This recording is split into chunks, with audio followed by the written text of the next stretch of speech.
हालांकि उसका वर्तमान प्रशिक्षण उसकी दिव्य भावना को विकसित करने के लिए पर्याप्त नहीं था, फिर भी काई यांग अपने दानत्यन में यांग द्रव की उस बूंद को स्पष्ट रूप से महसूस कर सकता था।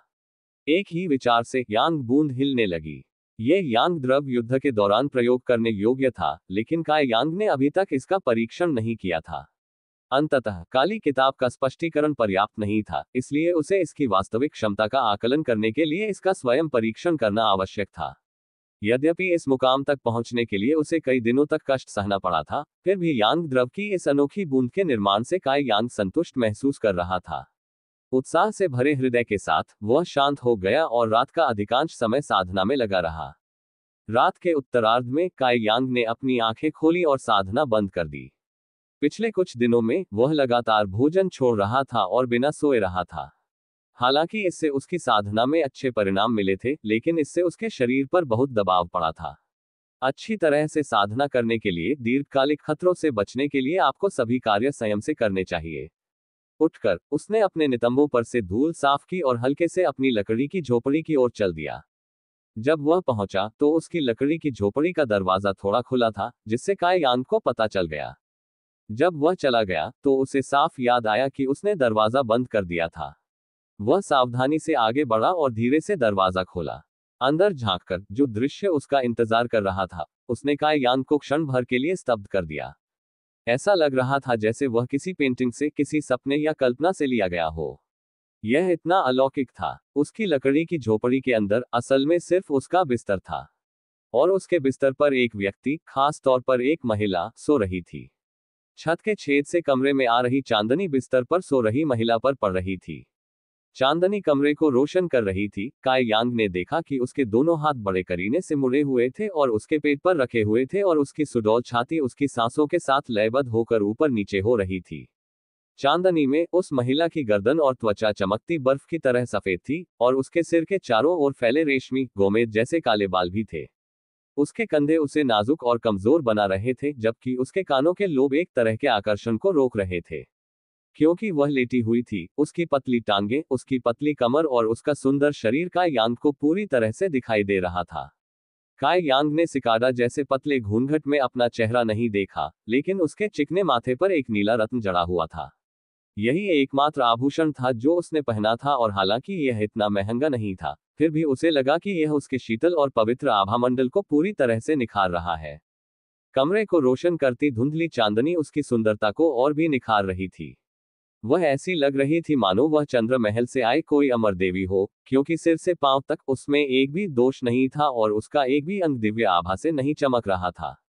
वह वहां आराम से लेटी हुई थी, मानो वह कभी नहीं उठेगी। स्थिति को समझ पाने में असमर्थ काई यांग का दिल खुशी से उछल पड़ा। आमतौर पर काई यांग भावुक व्यक्ति नहीं थे, लेकिन इस मनोरम दृश्य ने उन्हें बहुत प्रभावित किया। दसियों साल बीत जाने पर भी वह इस दृश्य को कभी नहीं भूल पाएंगे। उत्सुकतावश काई यांग सावधानी से उनके पास गए, अपनी सांसों और हृदय गति को बलपूर्वक दबाते हुए, इस डर से कि कहीं वे उसे जगा न दें। बिस्तर के पास पहुंचकर उनके बीच की दूरी अब बहुत कम हो गई थी। काई यांग ने जल्दी से स्थिति का अवलोकन किया। उन्होंने पाया कि यह उनके अनुमान के समान ही था। यह महिला वही शिष्या थी जो पिछले दिनों योगदान हॉल के बाहर उनसे लगभग टकरा गई थी। बस उस दिन उनकी आभा उस आभा से बिल्कुल अलग थी जो वह यहाँ और अभी बिखेर रही थी। वर्तमान में उनमें एक दिव्य और अछूती आभा थी। उस दिन वह शर्मीली और डरपोक लग रही थी, एक ताजा और मनमोहक एहसास के साथ। अपना सिर उठाकर काई यांग ने छत के छेद की ओर देखा और धीरे से हंस पड़े। पिछले कुछ दिनों में जिन छेदों को ठीक करने का उसे कभी मौका नहीं मिला था, वे अचानक बहुत काम आ गए थे। हल्की फुल्की हंसी की इस श्रृंखला ने जियानिंग चांग को, जो उस समय बिस्तर पर लेटा हुआ था, चौंका दिया। जब तक काई यांग ने अपना सिर नीचे किया, तब तक सो रही बड़ी बहन बहुत पहले ही जाग चुकी थी और उसे बड़ी बड़ी आंखों से घूर रही थी। उन चमकदार आंखों में पहले तो थोड़ी उलझन थी, फिर वे घबरा गईं और शर्मिंदा हो गईं। पलक झपकते ही जियानिंग चांग के कान के लोब लाल हो गए। शुक्र है कि रात हो चुकी थी, और हालांकि झोपड़ी में चांदनी चमक रही थी, फिर भी काई यांग ज्यादा साफ नहीं देख पा रहा था, जिससे जियानिंग चांग शर्मिंदगी से बच गई। दोनों लोग एक दूसरे को देख रहे थे, एक बिस्तर पर और दूसरा उसके बगल में। काई यांग का पेट शक से भरा हुआ था। इस बीच जियानिंग चांग चाह रही थी कि काश वह खुद को थप्पड़ मारकर बेहोश हो जाती और इस अजीब स्थिति से बच निकलती। उसका दिल बेचैन था, उसने सोचा भी नहीं था कि वह इतनी लापरवाह होकर यहीं सो जाएगी। के काई यांग ने हल्की खांसी की और खुद को थोड़ा अच्छा दिखाने की बहुत कोशिश की। उसने पूछा, साथ ही बड़ी बहन, मैं आपको क्या बुलाऊं? यह स्पष्ट नहीं था कि यह वर्तमान मनोदशा या परिस्थिति के कारण था, लेकिन जब काई यांग ने यह प्रश्न पूछा तो यह बिल्कुल सही नहीं लगा। खासकर जब एक युवक और युवती रात में एक कमरे में साथ थे। पूछा गया प्रश्न ऐसा था मानो वह पूछ रहा हो, मैं इस वेश्या रखेल को क्या बुलाऊं? 100% बेस्वाद। जिया निंग चांग का चेहरा खून की तरह लाल था, लेकिन वह शांति से उठी और बिस्तर पर बैठ गई। हाथ बढ़ाकर उसने अपने बाल ठीक किए और फिर कहा, मेरा उपनाम जिया है। जिया निंग चांग में अपना पूरा नाम बताने की हिम्मत नहीं थी, क्योंकि आज उसे लग रहा था कि उसकी बहुत बदनामी हुई है।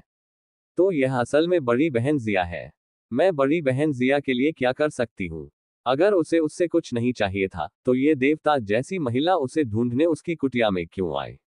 काई यांग के सवालों के जवाब में जिया निंग चांग को अपना असली मकसद याद आया और उसने जल्दी से अपनी तरफ से एक पैकेट निकाला।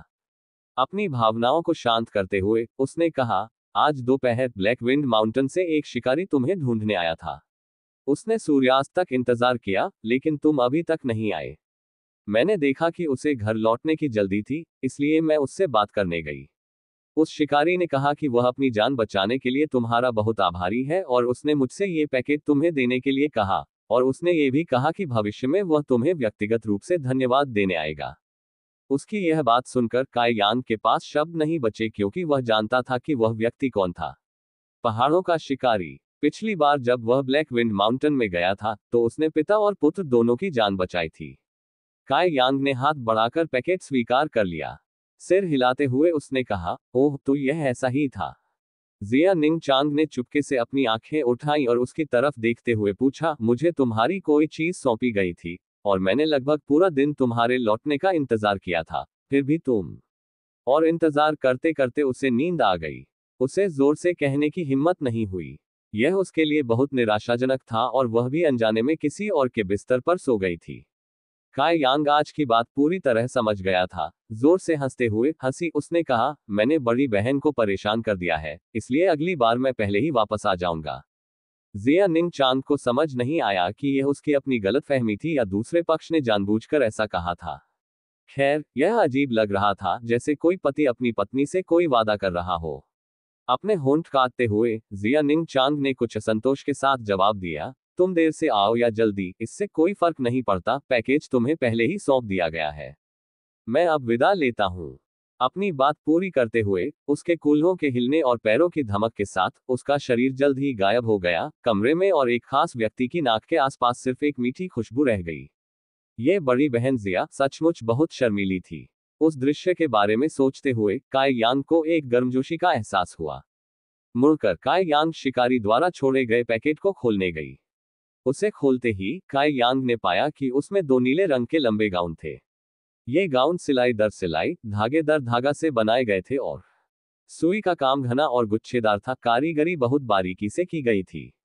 काई यांग ने निष्कर्ष निकाला कि शिकारी की पत्नी ने ही ये गाउन बनाए थे। शिकारी कितना दयालु है। पिछली बार जब वह फूलों वाली मकड़ी से लड़ रहा था, तो उसके कपड़े टुकड़े टुकड़े हो गए थे, और इसी वजह से शिकारी आज उसे पहनने के लिए दो जोड़ी कपड़े देने आया था। हल्की सी मुस्कान के साथ काई यांग ने कपड़े रख दिए और बिस्तर पर लेट गई। उस रात काई यांग गहरी नींद सोई। अगले दिन काई यांग की नींद उसके दरवाजे पर दस्तक की रोशनी से खुली। जब तक वह बिस्तर से रेंगकर बाहर निकला और दरवाजा खोला, तब तक बाहर कोई नहीं था। लेकिन दूर से एक जानी पहचानी आकृति तेजी से भागती हुई दिखाई दे रही थी। ली युन तियान की आकृति। यह आदमी क्या कर रहा है? काई यांग उलझन में था, उसे समझ नहीं आ रहा था कि क्या सोचे। तभी उसने देखा कि उसके दरवाजे पर एक चिट्ठी रखी हुई है। चिट्ठी खोलकर उसने उसमें लिखी बातें पढ़ी और उसे समझ नहीं आ रहा था कि हंसे या रोए। चिट्ठी पर कुछ शब्द लिखे थे, हालांकि वे खून से लिखे थे। प्रिय वरिष्ठ भाई, बहुत समय हो गया। मुझे उम्मीद है कि वरिष्ठ भाई इतने उदार होंगे कि इस कनिष्ठ भाई की इच्छा पूरी करें और ब्लैक विंड फॉरेस्ट आए। ये शब्द चटक लाल थे, इसमें कोई शक नहीं था कि ये शब्द खून से लिखे थे। उसे बस यह नहीं पता था कि यह मुर्गे का खून है या किसी इंसान का, हालांकि काई यांग को यकीन था कि यह सुमियो का खून नहीं था। पीछे शब्दों की एक और पंक्ति थी और ये पहले संदेश से कहीं ज्यादा भद्दे और अश्लील थे। अगर हिम्मत है तो आ जाओ। इन दो शब्दों से लेखक का अहंकार साफ झलक रहा था, जो उसकी गहरी नफरत को साफ जाहिर कर रहा था और साथ ही उकसावे का भी काम कर रहा था। शायद सुमियो को डर था कि काई यांग उसका निमंत्रण ठुकरा देगा, इसलिए उसने उसे उकसाने के लिए पीछे एक और वाक्य जोड़ दिया। युवा अक्सर गर्म मिजाज के होते हैं और सुमियो ने यह कई बार अनुभव किया था। वह पहले से ही इसका आदी था और इसे अपने फायदे के लिए इस्तेमाल करने में बहुत अनुभवी था। खून से सने पत्र को हाथ में लेकर काई यांग ने धीरे से अपना सिर हिलाया। सुमियो के उकसावे को लेकर काई यांग ने इसे ज्यादा गंभीरता से नहीं लिया। शायद सुमियो को उससे सचमुच कोई शिकायत थी, लेकिन काई यांग अलग था, उसकी मानसिकता अलग थी, उसका लक्ष्य अलग था। इस तरह के छोटे मोटे मुद्दों को काई यांग सिर्फ अपने विकास को मापने और अपनी ट्रेनिंग में मदद करने के एक मौके के तौर पर देखता था। हालांकि उसके और सुमियो के बीच शुरुआती कुछ मुलाकातें अच्छी नहीं रहीं, लेकिन बाद में उसके साथ लगातार बातचीत के जरिए काई यांग को पता चल गया था कि सुमियो असल में उतना बुरा नहीं था। बस उसे कुछ खास तरह की चीजें पसंद नहीं थी। अगर आप ऐसे लोगों के साथ अच्छे रिश्ते बना लेते तो वे आपके साथ अच्छा व्यवहार करते, लेकिन अगर आप उनके दुश्मन बन जाते तो वे सड़ती हड्डियों पर पड़े कीड़ों की तरह हो जाते और आपको बेवजह परेशान करते। पिछले कुछ दिनों से उसे सुमियो के समूह का जरा भी पता नहीं चला था, शायद वे उससे छिप रहे थे। उसे समझ नहीं आ रहा था कि अचानक वे उससे फिर से द्वंद्वयुद्ध क्यों करना चाहते थे और चुनौती पत्र देने दौड़े चले आए। शुरू में काई यांग सुमियो पर ज्यादा ध्यान नहीं देना चाहता था, लेकिन जब वह रोजाना झाड़ू लगा रहा था तो उसने चुनौती के बारे में सोचा और जाने का फैसला किया। सुमियो निस्संदेह एक तुच्छ व्यक्ति था और उसने चुनौती देने के संबंध में मुख्य द्वार के नियमों की अनदेखी करने का फैसला किया था और इसके बजाय अपनी चुनौती देने के लिए एक पत्र का इस्तेमाल किया था। वह शायद मुख्य द्वार के नियमों के अनुसार अपनी लड़ाई को व्यक्तिगत के बजाय सामूहिक बनाना चाहता था। चुनी गई जगह ने भी कई सवाल खड़े किए। Black wind forest black wind पर्वतों की तलहटी में स्थित था। यह एक चीड़ का जंगल था और इसलिए किसी व्यक्ति को खत्म करने के लिए एक बेहतरीन जगह थी। हालांकि सुमियो के साथ घूमने वाले लोगों की संख्या ज्यादा नहीं थी, केवल सुमियो ही संयमित शरीर के 9वें चरण तक पहुंच पाया था। ली युनतियान संयमित शरीर के 7वें चरण पर था, जबकि बाकी लोग 5वें या 6ठे चरण में थे। काई यांग को नहीं पता था कि वह जीत पाएगा या नहीं, लेकिन उसे अपनी वर्तमान प्रगति को पूरी तरह से समझने के लिए वास्तव में एक उचित लड़ाई की जरूरत थी। उस तरह की नहीं जैसी आमतौर पर शिष्य करते हैं। इस समय सुमियो व्यक्तिगत रूप से स्काई टावर से ब्लैक विंड फॉरेस्ट की ओर जाने वाले रास्ते पर इंतजार कर रहा था। एक भी व्यक्ति घात में छिपा नहीं था। वह बहादुरी से पूरे जोश के साथ वहां खड़ा था। जब उसने कुछ रात पहले हुई अपनी नाकामी, पूरी तरह से बेहोशी और शर्मनाक हालत के बारे में सोचा तो सुमियो का चेहरा सचमुच बदसूरत हो गया। उस रात उसे पता भी नहीं चला कि क्या हुआ था। उसके सभी साथी शिष्य भाई जो उसके साथ काई यांग की छोटी सी लकड़ी की झोपड़ी में आए थे, अचानक बेहोश हो गए थे। यह सब बहुत अचानक और रहस्यमय तरीके से हुआ था। अगली सुबह तक वे किसी तरह जाग नहीं पाए। हालांकि गर्मी का मौसम था और बाहर सोने से उन्हें कोई नुकसान नहीं होता, फिर भी वहां बहुत सारे मच्छर थे। जब वे जागे तो सभी को ऐसा लगा जैसे उनके शरीर पर सैकड़ों दाने हो गए हों। अनगिनत मच्छरों ने उन्हें काटा हो और सपने देखते हुए उनका खून पी लिया हो। अगले कुछ दिनों तक सुमियो का समूह बिस्तर पर पड़ा रहा और बेहद कमजोर अवस्था में था। ठीक होने के बाद सुमियो ने जिन शिष्यों को अपने संरक्षण में लिया था, वे सभी स्काई टावर से भाग गए थे। अगर वे काई यांग को नाराज नहीं कर सकते थे तो फिर भाग क्यों नहीं सकते थे? कल जब उन्हें बताया गया कि जब ली युनतियान ने अपना पहला युद्ध कौशल सीखा था, सुमियो के बदले की आग एक बार फिर भड़क उठी। इसलिए उसने ली युनतियान को काई यांग को एक चुनौती पत्र भेजने के लिए भेजा, जिसमें लड़ाई ब्लैक विंड फॉरेस्ट में होनी थी। यह द्वंद्व युद्ध स्काई टावर में इसलिए नहीं हो पाया क्योंकि सुमियो को ली युनतियान पर ज्यादा भरोसा नहीं था। अगर ली युनतियान एक बार फिर काई यांग से बुरी तरह हार जाता तो बाकी लोग उसे देखने के लिए उमड़ पड़ते। मेन गेट के नियम क्या है? नियम भाड़ में जाए, क्योंकि वह तो बस काई यांग को तब तक पीटना चाहता था जब तक वह सुअर जैसा न दिखने लगे। अगर वह अपने अंदर के इस आक्रोश को नहीं निकाल पाया तो उसका दिमाग जरूर चकनाचूर हो जाएगा। जैसे ही वह ये सोच रहा था, ली युनतियान जल्दी से वहां पहुंच गया। क्या तुमने पहुंचा दिया? सुमियो ने पूछा। उसकी आंखों में एक तेज चमक थी। हाँ। अच्छा, तो चलो उस कमीने के आने का इंतजार करते हैं। वहां वह इंतजार करता रहा, लेकिन कितनी भी देर इंतजार करने के बाद काई यांग नहीं आया। सू म्यू के चेहरे पर उसकी बेचैनी साफ दिखाई दे रही थी। वह इधर उधर टहलता रहा और आखिरकार पूछा, क्या ऐसा हो सकता है कि उस कमीने में यहाँ आने की हिम्मत नहीं थी? जैसे ही उसने कसम खाई, ली युन तियान अचानक चिल्लाया, युवा स्वामी सू, कोई यहाँ आ रहा है। अरे! उसका दिमाग कांप उठा, क्योंकि उसे लगा कि काई यांग सचमुच मौत की तलाश में आया है। जब उसने जाकर देखा, तो जो व्यक्ति वहां आ रहा था, वह काई यांग नहीं था। युवा स्वामी सू, ये स्टॉर्म हाउस के लोग हैं। ली युनतियान ने आते हुए समूह को देखते हुए बताया। और मुख्य व्यक्ति चेंग शाओ फैंग लगता है। Cheng Shao Fang. Su Mu के चेहरे के भाव ठंडे पड़ गए जब उसने आने वाले समूह को देखने के लिए अपना सिर घुमाया। दरअसल स्टॉर्म हाउस के चेंग शाओ फैंग लोगों के एक समूह का नेतृत्व कर रहे थे, और वे अहंकार से सू म्यू के पास पहुंचे। युवा गुरु सू, क्या आप उनसे बचकर थोड़ा टहलना चाहेंगे? ली युनतियान ने झिझकते हुए पूछा, क्योंकि वह जानता था कि सू म्यू और उस चेंग शाओ फैन के बीच कुछ पुराना रिश्ता है। वे दोनों ही संयमित शरीर अवस्था के चरम पर पहुंच चुके साधक थे और पिछले कुछ वर्षों में कई बार एक दूसरे से मिल चुके थे, और दोनों की जीत हार लगभग बराबर रही थी। अगर वे अभी मिलते तो निश्चित रूप से कुछ टकराव होता। किससे बचना? सू म्यू ने ठंडे स्वर में उत्तर दिया, क्या उसमें इतनी योग्यता है कि वह इस स्वामी को अपने पक्ष में कर सके? ली युनतियान ने कोई उत्तर नहीं दिया, क्योंकि वह जानता था कि यह मामला इन दोनों के लिए एक दूसरे के चेहरे से जुड़ा है। सू म्यू बहुत घमंडी व्यक्ति थे, वह किसी और के लिए कैसे अलग हट सकते थे? लेकिन विरोधी पक्ष में लोगों की संख्या काफी थी, इसलिए अगर वे सचमुच लड़ने लगे तो उनके पक्ष को नुकसान होगा। जब वे बातें कर रहे थे, चेंग शाओ फैंग ने उन्हें दूर से ही देख लिया था, और उनके चेहरे पर खुशी के भाव तुरंत उभर आए और उन्होंने अपने पीछे चल रहे लोगों से कुछ बातें कहीं। उनकी चाल में तेजी साफ दिखाई देने लगी। कुछ ही देर बाद दोनों दल एक दूसरे से मिले। हालांकि सू म्यू का समूह ब्लैक विंड फॉरेस्ट की ओर जाने वाली सड़क पर था। ये सड़क एक चौराहा थी जो स्टॉर्म हाउस और ब्लड ग्रुप के आवासों तक भी जाती थी। यह सड़क पूरे स्काई टावर और उसकी विभिन्न इमारतों से होकर भी जाती थी। सू म्यू के समूह की स्थिति के कारण ये चेंग शाओ फैंग का रास्ता रोकने के बराबर था। मुझे नहीं पता था कि मेरा रास्ता रोकने की हिम्मत किसने की, लेकिन पता चला कि असल में वह सू म्यू ही था। ऊपर आते हुए चेंग शाओ फैंग ने सू म्यू को तिरस्कार से देखा और उसे परखा। उसकी आवाज थोड़ी हैरान करने वाली थी। सू म्यू ने बस अपनी आंखें घुमाई और भाले की तरह सीधी पीठ के साथ वहीं खड़ा रहा। वह उससे उलझने के मूड में भी नहीं था। इस जबरदस्त उपेक्षा ने चेंग शाओ फैंग को कुछ नाराज कर दिया। गे, छोटे भाई चेंग, वे तुम्हें अनदेखा कर रहे हैं।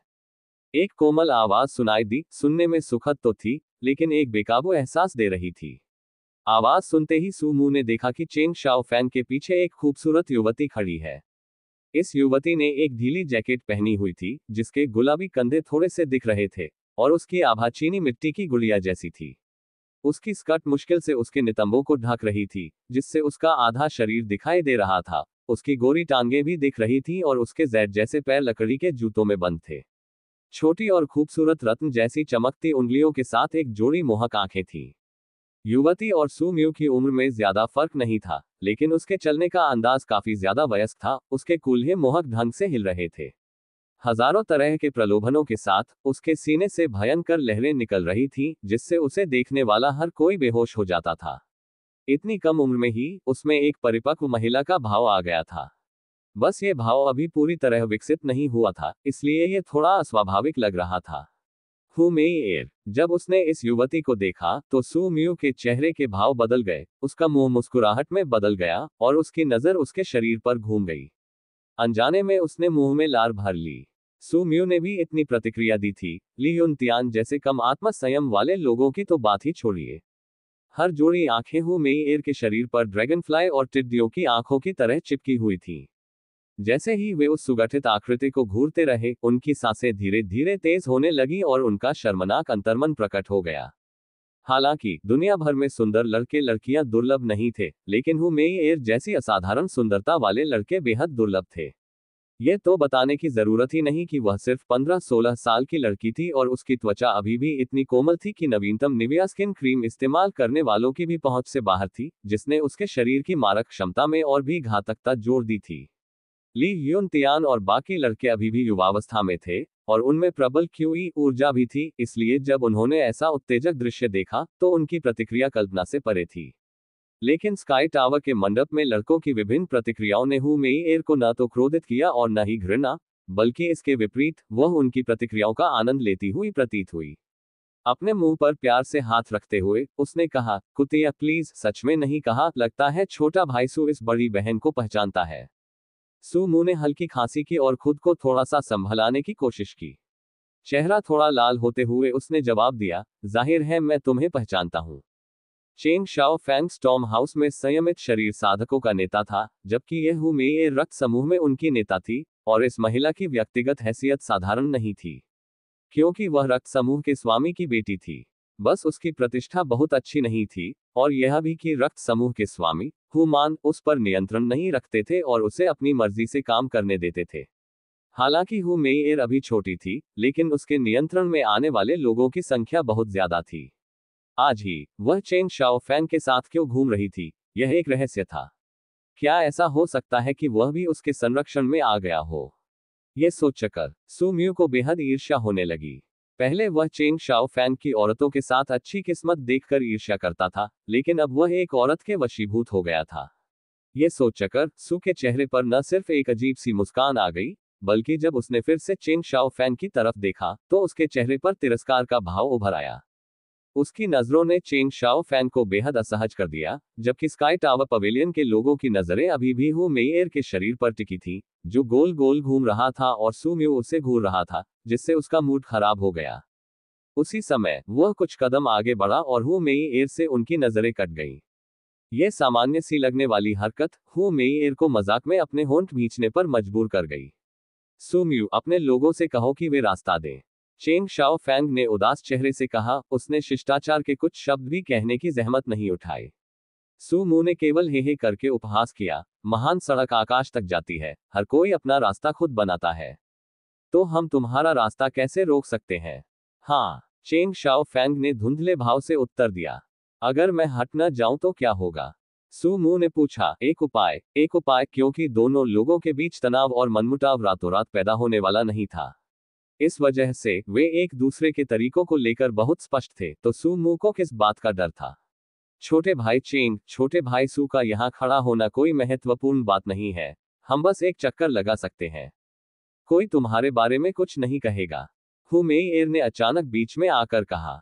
ऐसा लग रहा था कि वह शांति से समस्या का समाधान करने की कोशिश कर रही थी, लेकिन वास्तव में वह आग को हवा दे रही थी। सू मू ने मन ही मन उसे एक वेश्या कहा, क्योंकि उस औरत का दिमाग वाकई बहुत दुष्ट था।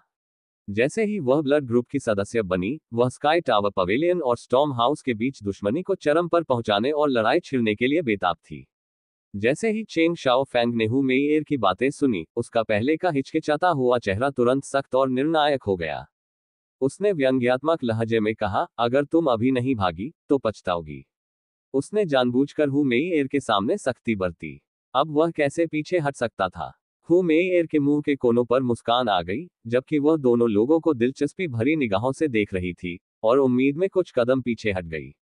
अगर हिम्मत है तो आओ और कोशिश करो। सू मू ने चेंग शाओ फैंग पर ठंडी हंसी हंसी, जबकि ली युन तियान और उसकी माँ उसके पीछे आ गई। तुमने ये सब खुद पर लाया है। अचानक हंसते हुए चेंग शाओ फैंग ने अपने पीछे सबको आगे आने का इशारा करते हुए हाथ हिलाया। आक्रमण करो। अपनी दृढ़ आवाज में Cheng Shao Fang Su mu की ओर दौड़ा और सू म्यू के चेहरे पर मुक्का मारा। सू म्यू हंसा और हथेली से जवाब दिया। टक्कर के समय सू म्यू को खुद को संभालने में कामयाब होने से पहले एक दर्जन कदम पीछे धकेल दिया गया, जबकि चेंग शाओ फैंग शांत भाव से देख रहा था। उसका शरीर स्थिर रहा। क्या तुम काय युआन चरण में पहुंच गए? सू म्यू का चेहरा पूरी तरह बदल गया, क्योंकि जब उन्होंने मुंह के मारे तो चेंग शाओ फैंग से सू म्यू को जो विश्व क्यूई महसूस हुई, वह उसके अपने कमजोर शरीर के 9वें चरण के विश्व क्यूई से ज्यादा मजबूत और सघन थी। यह स्पष्ट रूप से काय युआन चरण में पहुंचने से प्राप्त शक्ति थी। चेंग शाओ फैंग लगातार मुस्कुराते हुए सू म्यू की ओर बढ़ता रहा। सू म्यू, तुमने और मैंने एक ही समय में साधना शुरू की थी, लेकिन लोगों में बहुत अंतर है। अब से तुम, सू म्यू, केवल मैं, चेंग शाओ फैंग के पदचिन्हों पर चल सकते हो। तुम हमेशा मुझसे आगे निकलने का सपना ही देख सकते हो। सू म्यू का चेहरा निराशा से पीला पड़ गया, उसका दिल कड़वा और व्यथित हो गया। चेंग शाओ फैंग से सू म्यू को जो हार का एहसास हुआ, वह काय यांग से हारने से कई गुना ज्यादा बुरा था। एक पल में चेंग शाओफैंग लगभग उसके पास पहुंच ही गया था। उसने अपना शरीर घुमा लिया। सु म्यू को कुछ भी सोचने की हिम्मत नहीं हुई। संयमित शरीर का 9वां चरण शक्तिशाली था, लेकिन चेंग शाओफैंग के काय युआन चरण की ताकत का सामना करने के लिए यह स्पष्ट रूप से अपर्याप्त था। काय यांग के ब्लैक विंड फॉरेस्ट पहुंचने से पहले ही उसे दूर से युद्ध की आवाजें सुनाई देने लगी। इन आवाजों में ली युन तियान के समूह की गालियां और गालियां भी शामिल थीं, जो अपमान और शोक से भरी थी। कान लगाकर कुछ देर तक सुनता रहा। काय यांग को लगा कि कुछ गड़बड़ है। ऐसा लग रहा था जैसे सु म्यू के लोगों के समूह को किसी मुसीबत का सामना करना पड़ा हो। इस नतीजे पर पहुंचकर काय यांग ने अपनी गति तेज कर दी।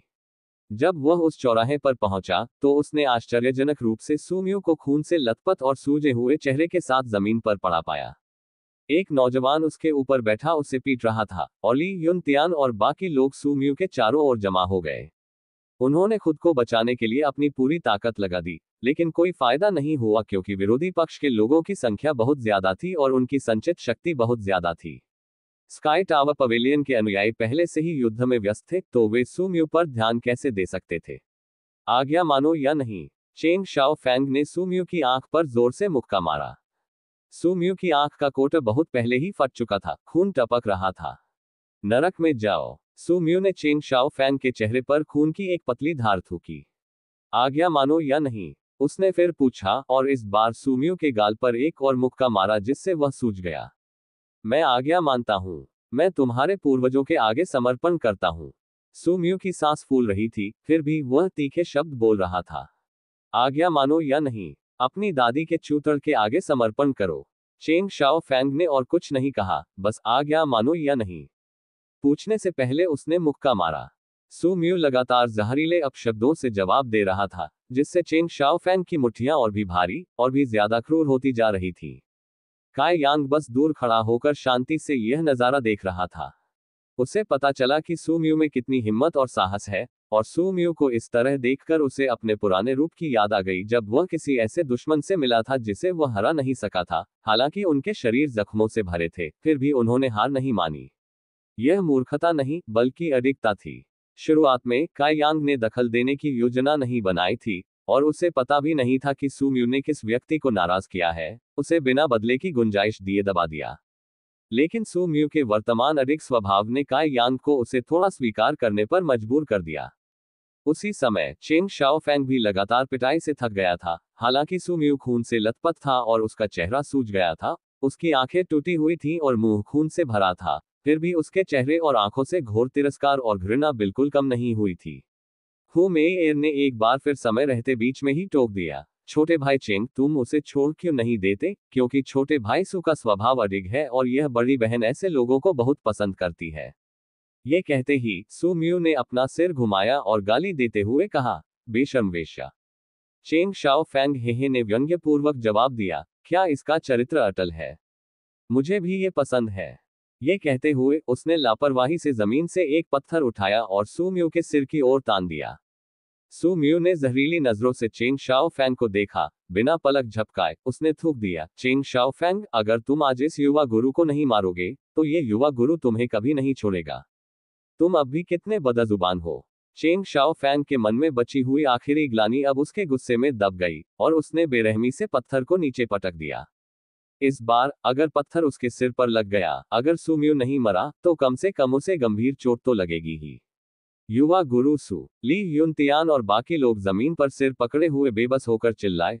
उन्होंने स्टॉर्म हाउस के शिष्यों द्वारा उनके शरीर पर बेरहमी से लात मारने की अपनी नियति को स्वीकार कर लिया।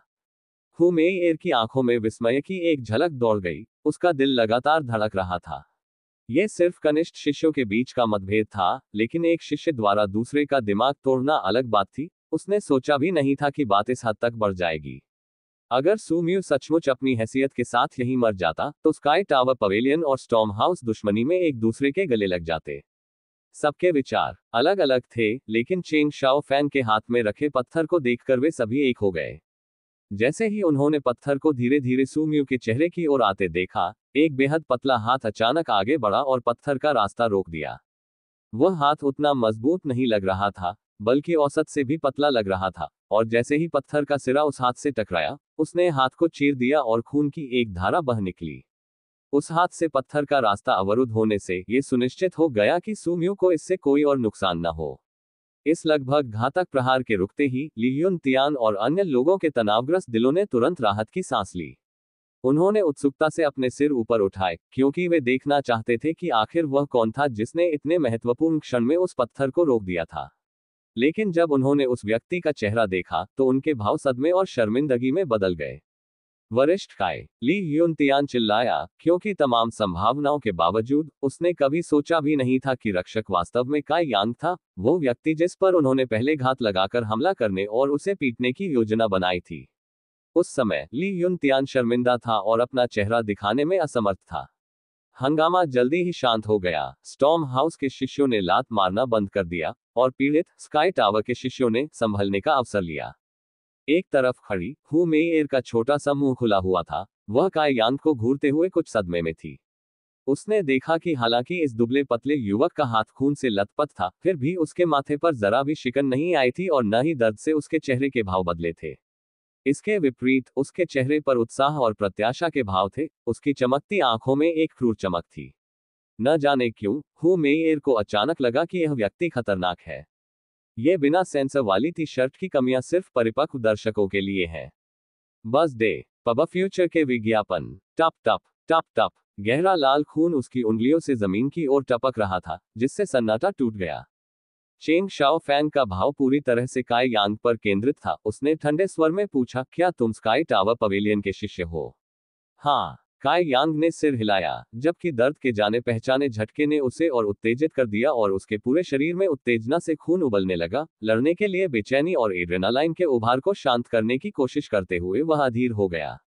दूसरों के काम में दखल देने का तुम्हारा क्या मकसद है? चेंग शाओ फैंग का स्वर नम्र था, जबकि स्टॉर्म हाउस के अन्य शिष्य अहंकार से मुस्कुरा रहे थे और धीरे धीरे ली युन तियान और अन्य लोगों को घेरने और फंसाने लगे। दूसरों का काम, काय यांग ने आलस से मुस्कुराते हुए कहा, आप पहले ही कह चुके हैं कि मैं स्काई टावर पवेलियन का शिष्य था, तो इसे दखलंदाजी कैसे माना जा सकता है? अगर यह मायने नहीं रखता तब भी वे मुझे वरिष्ठ कहते हैं। अच्छा हुआ एक और ने अपना काम कर दिया। चेंग शाओ फैंग खिलखिलाकर हंसा, लाओ जी भी आप स्काई टावर पवेलियन के शिष्यों को देखना बर्दाश्त नहीं कर सकता।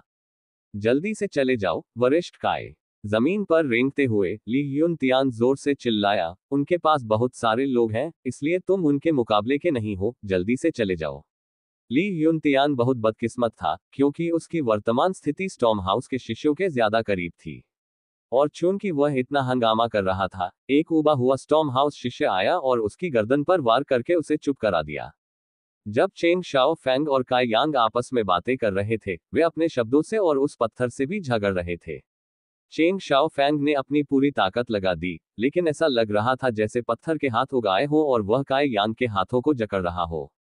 चेंग शाओ फैंग पहले ही काय युआन स्टेज पर पहुंच चुका था, जबकि उसके सामने वाला व्यक्ति दुबला पतला और दुबला पतला था। एक हल्की सी हवा उसे उड़ा सकती थी और ऊपर से यह स्काई टावर पवेलियन शिष्य केवल संयमित शरीर के स्तर पर था। चेंग शाओ फैंग, ऐसा कोई भी व्यक्ति उससे जीत नहीं सकता था। इससे उसका मन क्रोध से भर गया। उसने तुरंत अपनी पकड़ छोड़ दी और चिल्लाया, मेरे लिए इसे मारो। पब फ्यूचर के विज्ञापन। आसपास के स्टॉर्म हाउस के शिष्यों ने आदेश सुना और काय यांग की ओर झपटे। काय यांग ने तुरंत अपना शरीर हिलाया, खून से रंगे पत्थर को पकड़े हुए, और पास के स्टॉर्म हाउस के एक शिष्य की ओर पत्थर फेंक दिया। चाहे जो भी हो, काय यांग की यह मुक्का किसी हथियार का मुकाबला नहीं कर सकती थी, लेकिन भले ही उसके हाथ में सिर्फ एक पत्थर था, फिर भी वह एक साधारण मुक्का से ज्यादा शक्तिशाली था। स्टॉर्म हाउस के शिष्य के काय यांग तक पहुंचने से पहले ही उस पत्थर ने उसके सिर पर जोरदार हमला कर दिया। पत्थर ने उसके सिर के एक तरफ चीर दिया, जिससे उसके नीचे का लाल मांस दिखाई देने लगा और वह जमीन पर गिर पड़ा।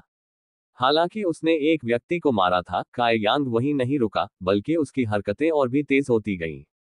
जैसे कोई बाज खरगोश पर झपटता है, वैसे ही उसने स्टॉर्म हाउस के एक और शिष्य के साथ भी किया। काय यांग के वार बहुत भयंकर थे, उसके तरीके क्रूर और किसी की कल्पना से भी परे थे। एक पल में उसने स्टॉर्म हाउस के 4 शिष्यों को निपटा दिया था। इस बीच पत्थर अब टुकड़े टुकड़े हो चुका था। एक और मुक्का मारा तो पत्थर के टुकड़े छिपे हुए हथियारों की तरह उड़ गए, घने और एक दूसरे से सटे हुए पत्थर के टुकड़े चारों दिशाओं में उड़ गए। स्टॉर्म हाउस के शिष्यों ने अपने गाल पकड़े हुए करुण चीखें निकाली, क्योंकि बहुत से लोग घायल हो गए थे और वे दर्द से फुफकार रहे थे। मौके का फायदा उठाते हुए काई यांग ने 2 और लातें मारी और 2 और शिष्यों को उड़ा दिया, लेकिन वह भी बचे हुए लोगों में डूबने लगा था। स्टॉर्म हाउस के शिष्यों की संख्या कम नहीं थी, और हालांकि काई यांग ने कुछ लोगों को मार गिराया था, फिर भी चारों दिशाओं के दुश्मनों से मुकाबला करना मुश्किल था। पिंग पैंग, वार टकराए, काई यांग लड़खड़ाता हुआ सा लगा। इसी बीच स्टॉर्म हाउस के कुछ और शिष्य गिर पड़े, उनके शरीर लाल गर्म दर्द से तप रहे थे। काई यांग ने जो सच्ची यांग रणनीति विकसित की थी, उसने आखिरकार उस पल अपनी ताकत दिखाई। उसके सारे मुके और लाते यांग ची में लिपटे हुए थे, तो वे छठी सातवीं परत के संयमित शरीर में कैसे प्रतिरोध कर सकते थे। और ये तो साधारण वार थे जिनमें यांग द्रव का इस्तेमाल भी नहीं हुआ था। अगर उसने यांग द्रव का इस्तेमाल किया होता तो काई यांग की ताकत और भी ज्यादा होती। बस बात यह थी कि पिछले कुछ दिनों में उसने यांग द्रव की सिर्फ एक बूंद ही संघनित की थी, तो वह उसे यहाँ कैसे इस्तेमाल कर सकता था। काई यांग द्वारा पराजित स्टॉर्म हाउस के शिष्यों की संख्या कम नहीं थी, लेकिन उसके लिए भी यह आसान समय नहीं था। आखिरकार वह संयमित शरीर के 7वें चरण में ही था, और इसके अलावा उसने अभी तक कोई शारीरिक गति मार्शल कौशल विकसित नहीं किया था। वह इन लोगों के झुंड द्वारा उस पर किए जा रहे सभी हमलों से कैसे बच सकता था। काई यांग के माथे से खून टपक रहा था, उसका खून बह रहा था। यह दृश्य उसके हाथों और पैरों पर भी दिखाई दे रहा था और उसके पूरे शरीर पर चोट के निशान दिखाई दे रहे थे। लेकिन ये चोटें न केवल काई यांग की लड़ाकू शक्ति को प्रभावित नहीं कर पा रही थी, बल्कि इनसे उस पर हमला करना और भी मुश्किल हो गया था और उसके वार और भी निर्दयी होते जा रहे थे। उसकी हड्डियों से एक गर्म एहसास रिस रहा था, जिससे काई यांग में असीम शक्ति आ गई थी। इस गर्म एहसास के साथ न केवल उसकी शक्ति फिर से भर गई, बल्कि उसके हमले थोड़े और शक्तिशाली भी हो गए और उसे गति का एक विस्फोट भी मिला। काई यांग वास्तव में सुनहरे शरीर के पीछे के रहस्य को नहीं जानता था, लेकिन हर बार जब उसे चोट लगती, तो वे सुनहरे शरीर के उपचारात्मक प्रभावों को उत्तेजित कर देते। इस प्रकार चोटें और दर्द उसे और भी मजबूत बना देते। देख रही हूं, मेई एर को बार बार असाधारण दृश्यों का सामना करना पड़ रहा था। उसके छोटे चेरी रंग के होंठ अभी तक बंद नहीं हुए थे। शुरू में उसने सोचा था कि स्काई टावर पवेलियन के इस शिष्य से जल्द ही निपटा जाएगा, और फिर चेंग शाओ फैंग के लोग उसे बेरहमी से पीटेंगे। लेकिन मौजूदा युद्ध के नतीजे उसके युद्ध पूर्वानुमान से बिल्कुल अलग थे। स्टॉर्म हाउस की तरफ से लगभग 10 शिष्य बेहोश हो गए थे। पत्थर से बेहोश हुए पहले 2 शिष्यों की तो बात ही छोड़िए, बाकी सब जमीन पर पड़े दर्द से कराह रहे थे। उनकी त्वचा भाप से भरी हुई थी और आग की तरह लाल हो गई थी। क्या यह व्यक्ति युद्ध के लिए विश्व क्यूई का इस्तेमाल कर रहा है? हु मेई एर को बेहद हैरानी हुई। उन संयमित शरीर साधकों के लिए अपनी विश्व क्यूई का इस्तेमाल करना, जितना ज्यादा वे इसका इस्तेमाल करते, उतना ही कम उनके पास होता। संयमित शरीर के चरण में ठीक होना बहुत मुश्किल था। यह अपनी कब्र खोदने के बराबर था। क्या उसे डर नहीं था कि उसके वर्तमान कर्म उसके भविष्य के विकास को प्रभावित करेंगे? स्टॉर्म हाउस के शिष्यों के लगातार गिरने के साथ जोरदार युद्ध जारी रहा, लेकिन हर गिरते शिष्य के साथ काई यांग को एक नई चोट लग जाती। लगातार लड़ते लड़ते काई यांग के वस्त्र बहुत पहले ही खून से लाल हो चुके थे। वह हाँफ रहा था, उसकी गर्दन की नसें साफ उभर आई थी, उसकी आंखों में खून भर आया था और उसका पूरा शरीर मानो किसी खूनी जानवर में बदल गया था। सु म्यू असहनीय रूप से दर्द से जमीन पर पड़ा काई यांग के मन को झकझोर देने वाले युद्ध को देखता रहा। हर बार जब वह एक दुश्मन को गिराता, तो दूसरा उठ खड़ा होता, जिससे सु म्यू के दिल में एक अजीब सी भावना पैदा हो जाती। आज की घटना उसी की वजह से हुई थी, और काई यांग भी उसका दुश्मन था, फिर भी वह उसे निश्चित मृत्यु से बचाने आया था। हालांकि वह मदद करने के लिए दृढ़ था, लेकिन चेंग शाओ फैंग से मिली मार के कारण उसकी शक्ति समाप्त हो चुकी थी। पिंग, यह आवाज सुनाई दी। स्टॉर्म हाउस का एक और शिष्य जमीन पर उड़ गया, और जमीन पर गिरते ही वह बहुत दर्द से चीख पड़ा। सच्ची यांग रणनीति से उत्पन्न ऊर्जा उसके शरीर में प्रवेश कर गई थी, जिससे उसे भीषण गर्मी और दर्दनाक पीड़ा का अनुभव हो रहा था। काई यांग की रक्तरंजित आंखें स्तब्ध चेंग शाओ फैंग पर पड़ी। उसके चेहरे पर एक ठंडी और रहस्यमयी मुस्कान थी। चेंग शाओ फैंग का दिल कांप रहा था, क्योंकि काई यांग की बर्बरता ने उसे भयभीत कर दिया था। अब जब उसकी नजर उस पर पड़ी, तो उसका पूरा शरीर जमीन से चिपक गया। हु मेई एर की उपहास भरी हंसी सुनाई दी। इस हंसी से चेंग शाओ फैंग शर्मिंदा हो गया। उसने खुद को सीधा किया और काई यांग की ओर ठंडी नजरों से देखा। उसने शांति से कहा, मुझे नहीं पता था कि तुम में वाकई इतना हुनर है। कदम दर कदम काई यांग बस आगे बढ़ता गया। उसके कदम स्थिर थे, उसका दुबला शरीर दबाव की एक पागल धारा छोड़ रहा था। चेंग शाओ फैंग की सांसें धीरे धीरे तेज होने लगी, उनके हाव भाव बदलते हुए उन्होंने अचानक पुकारा, तुम मौत को दावत दे रहे हो, इसलिए मुझे दोष मत दो। जैसे ही उन्होंने अपनी बात पूरी की, उन्होंने अपनी बेल्ट से एक कृपाण निकाली। सू मियो और बाकियों से निपटते समय उन्होंने अपने हथियार का बिल्कुल भी इस्तेमाल नहीं किया क्योंकि वह नहीं चाहते थे कि कोई हताहत हो। पत्थर का इस्तेमाल सिर्फ इसलिए किया क्योंकि उनके सिर में खून चढ़ गया था और वह ठीक से सोच नहीं पा रहे थे। लेकिन अब अगर उनके हाथ में कोई हथियार नहीं था तो चेंग शाओ फैन को कोई भरोसा नहीं था। खून से लथपथ स्काई टावर पवेलियन का यह शिष्य बेहद खूंखार था। सावधान रहो क्योंकि यह व्यक्ति पहले ही काई युआन स्टेज पर पहुंच चुका है। सू म्यू ने अनिच्छा से काई यांग को, हालांकि स्पष्ट रूप से नहीं, सूचित किया। काई युआन स्टेज। बुदाते हुए काई यांग वहीं रुक गया।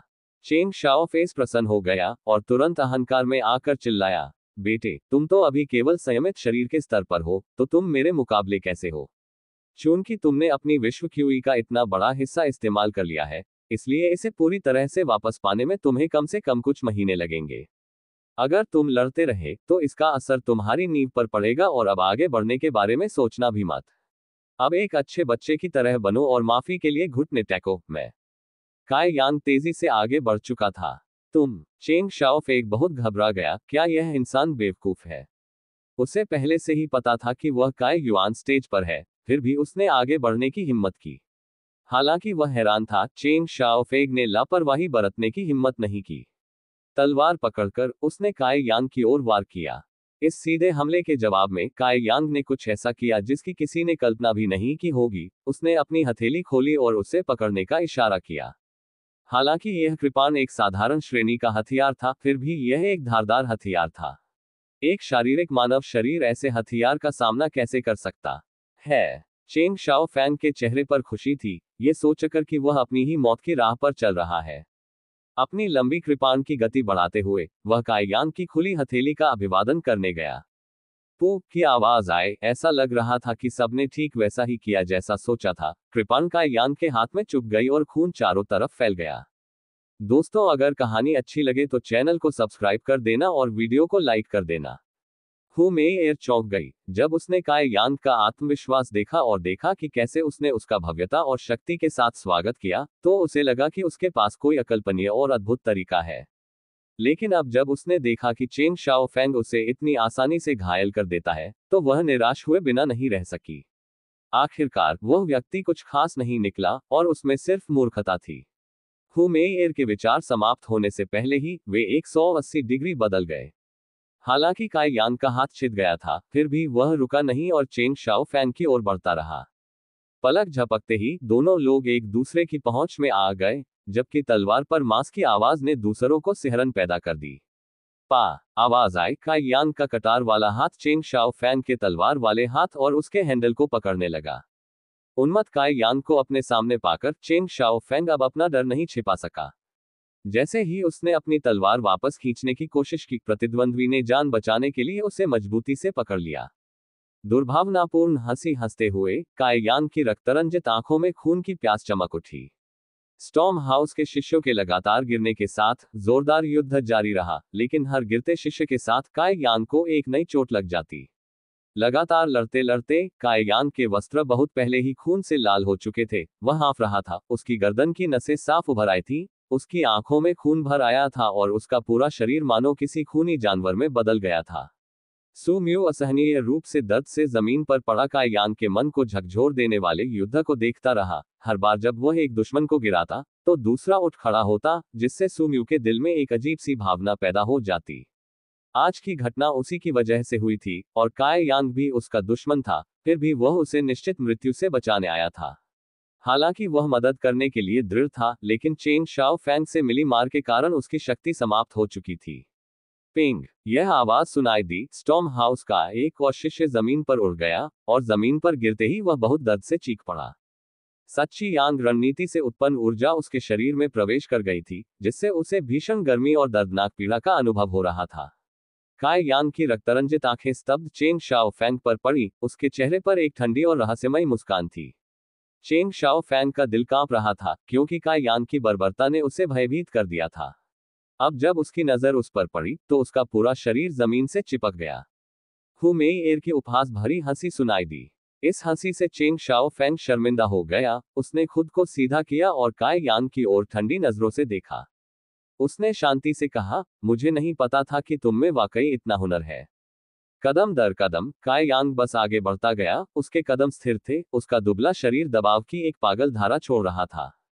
चेंग शाओ फैंग की सांसें धीरे धीरे तेज होने लगी। उनके हाव भाव बदलते हुए उन्होंने अचानक पुकारा, तुम मौत को दावत दे रहे हो, इसलिए मुझे दोष मत दो।